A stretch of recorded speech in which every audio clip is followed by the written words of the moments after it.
حضرت ابو بکر و عمر کے بارے میں ان کا نظریہ یعنی جناب زید شہید کا نظریہ جاننا چاہا تو جناب زید نے جواب میں کہا کہ خدا ان دونوں پر رحمت کرے، میں نے اپنے اہل بیت سے ان کے بارے میں نیکی کے علاوہ کچھ اور نہیں سنا۔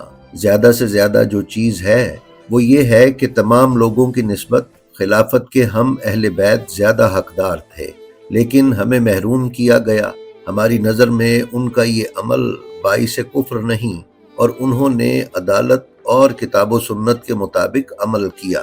بیعت کرنے والوں نے پوچھا اگر وہ دونوں ظالم نہیں تھے تو پھر یہ بنی امیہ بھی ظالم نہیں ہے؟ تو جناب زید نے جواب میں کہا یہ یعنی بنی امیہ ان دو کی طرح نہیں ہے، یہ ہم پر، تم پر اور خود پر ظلم کرتے ہیں، اور میں تمہیں کتاب خدا، پیغمبر اکرم صلی اللہ علیہ وآلہ وسلم کی سنتوں کے احیاء اور بدعتوں کو ختم کرنے کی طرف دعوت دیتا ہوں۔ اگر قبول کرو گے تو سعادت سے ہمکنار ہوگے، ورنہ میں تمہارا وکیل اور سرپرست نہیں ہوں۔ ان کے اس نظریے کی وجہ سے ایک گروہ جناب زید سے جدا ہو گیا اور ان کی بیعت کو توڑ ڈالا۔ ناظرین، علماء کہتے ہیں کہ اگر یہ روایت سچ ہے تو اس سے حاصل ہونے والا اہم نقطہ بنی امیہ اور حضرت ابو بکر و عمر کے درمیان پایا جانے والا فرق ہے۔ اس روایت میں جناب زید خلافت کو اپنے خاندان کا حق سمجھتے ہیں اور امام علی کو خلافت سے محروم کرنے کو باعث کفر نہیں جانتے۔ معلوم ہوتا ہے کہ ان جوابات سے جناب زید کا اصل مقصد یہ تھا کہ اس وقت بنو امیہ کے خلاف جناب زید شہید کی پیدا کردہ قیام و جہاد کی فضا میں دوسرے اختلافی مسائل بیان نہ کیے جائیں۔ وہ چاہتے تھے کہ بنو امیہ کا پہلے دو خلفاء سے صاف فرق بیان کر کے بنو امیہ کے خلاف اپنے قیام کی وجہ پیش کریں۔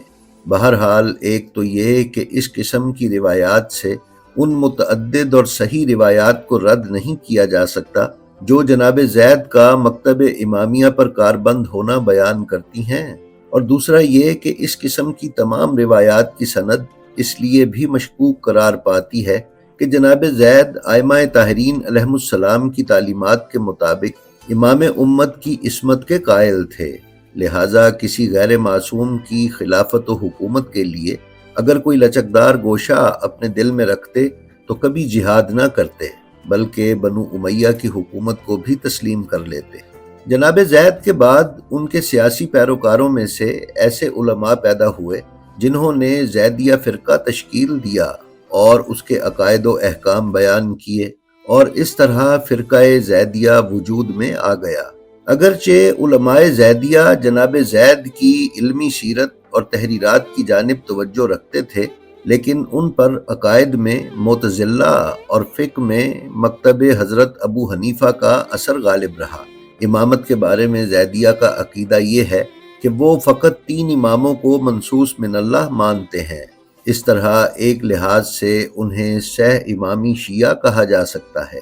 ان کے اعتقاد کے مطابق رسول اللہ صلی اللہ علیہ وآلہ وسلم نے فقط امام علی، امام حسن اور امام حسین علیہ السلام کی امامت کی تصریح فرمائی تھی، اور ان 3 اماموں کے بعد امام وہ ہے جس سے شرائط ظاہر ہوں۔ ان شرائط میں سے ایک علل اعلان جہاد اور ظالموں کے ساتھ مسلح جنگ ہے۔ یہی وجہ ہے کہ زیدیہ امام حسین علیہ السلام کے بعد امام سجاد اور باقی ائمہ جنہوں نے علل اعلان جہاد نہیں کیا کی امامت کے قائل نہیں۔ ان کے بدلے وہ زید بن علی، یحییٰ بن زید، محمد بن عبداللہ نفس زکیہ، ابراہیم بن عبداللہ اور شہید فخر اور باقی دوسرے فاطمیوں کو امام جانتے ہیں جنہوں نے علل اعلان جہاد کیا۔ ان کی نظر میں امام ہونے کی دوسری شرط اس کا فاطمی ہونا ہے۔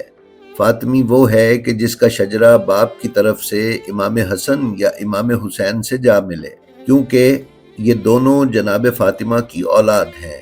دین کے بارے میں علم و معرفت اور شجاعت بھی ان کے یہاں شرائط امامت میں سے ہے۔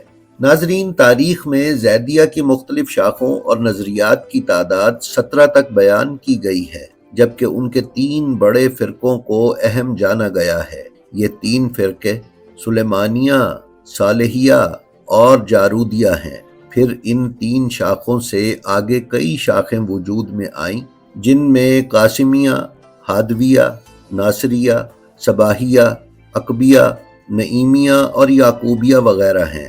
شہرستانی لکھتے ہیں کہ زیدیہ اصول دین میں معتزلہ کی پیروی کرتے ہیں، جبکہ زیادہ تر فروعات میں حضرت ابو حنیفہ کی، اور کچھ فروعات میں شافعی اور شیعہ کی تقلید کرتے ہیں۔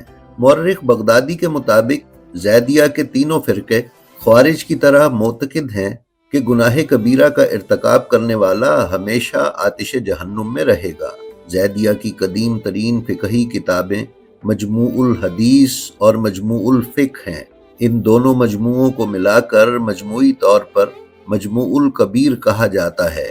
یہ اذان میں حیا علی خیر العمل کہتے ہیں، جوتوں پر مسح کرنے کو جائز قرار دیتے ہیں، متاع پر اعتقاد نہیں رکھتے اور اہل کتاب کا ذبیحہ کھا لیتے ہیں، امر بالمعروف اور نہی از منکر کو واجب سمجھتے ہیں، اور اس عقیدے کی بنیاد پر کہتے ہیں کہ جس سرزمین میں گناہ کی نمائش ہوتی ہو اور علل اعلان گناہ کا ارتکاب کیا جاتا ہو، وہاں سے ہجرت کرنا اور ایسی سرزمین کی طرف جانا کہ جہاں گناہ نہ ہو واجب ہے۔ اسی طرح یہ فقہی احکام کے استنباط میں قیاس کو بروئے کار لاتے ہیں۔ ناظرین، زیدیہ مراکش ایران کے علاقے تبرستان، جو اب موجودہ صوبہ مازندران پر مشتمل ہے، اور یمن میں اپنی حکومتیں بنانے میں کامیاب ہوئے۔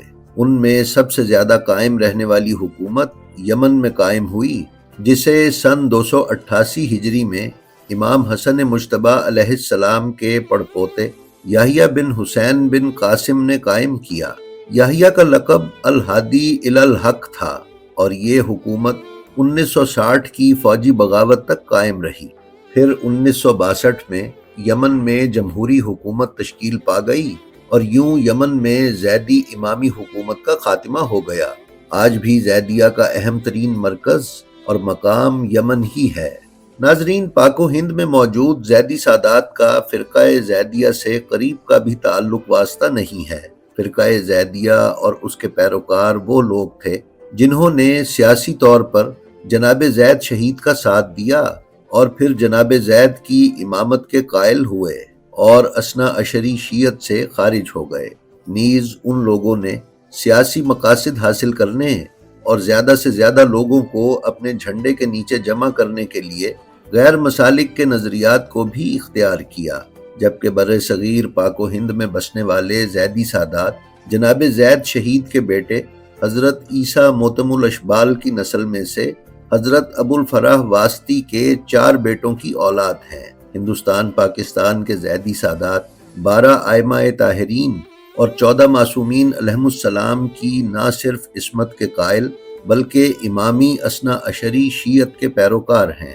جس طرح نقوی، بخاری، کاظمی، رضوی اور دیگر سادات کی کچھ محدود تعداد نے دباؤ یا دیگر عوامل کے تحت مذہب اہل سنت اختیار کیا یا تقیہ میں چلے گئے، اسی طرح بر صغیر کے زیدی سادات کی ایک انتہائی محدود تعداد اہل سنت مسلک سے بھی تعلق رکھتی ہے۔ یہ وہ حضرات ہیں کہ جن کے آباء و اجداد تقیہ میں چلے گئے اور پھر تقیہ سے باہر نہ آ سکے۔ کچھ نا عاقبت اندیش اور کوتاہ نظر جاہل افراد زیدی سادات کو اپنے بغض باطن کے اظہار کے طور پر یمن کے زیدیہ فرقے سے تشبیہ دیتے ہیں، جو کہ سراسر جہالت اور ان کی علمی یتیمی کا ثبوت ہے۔ ناظرین، اس مضمون کی تیاری کے لیے جن کتابوں سے مدد حاصل کی گئی وہ یہ ہیں: بحار الانوار، عیون اخبار الرضا، ماجم رجال الحدیث، کتاب شخصیت و قیام زید بن علی، کفایت الاثر، الزیدیہ، الملل والنحل، الفرق بین الفرق، الکامل فی التاریخ، امام ابو حنیفہ کی سیاسی زندگی، ویکیپیڈیا فری انسائکلوپیڈیا اور وکی شیعہ۔ جی تو ناظرین، یہ تھی ہماری آج کی ویڈیو۔ ہمیں امید ہے یہ آپ کو پسند آئی ہوگی۔ آپ اپنا اور اپنے متعلقین کا بے حد خیال رکھیں اور خلق خدا میں آسانیاں تقسیم کرتے رہیں۔ خدا آپ کا حامی و ناصر ہو۔ السلام علیکم۔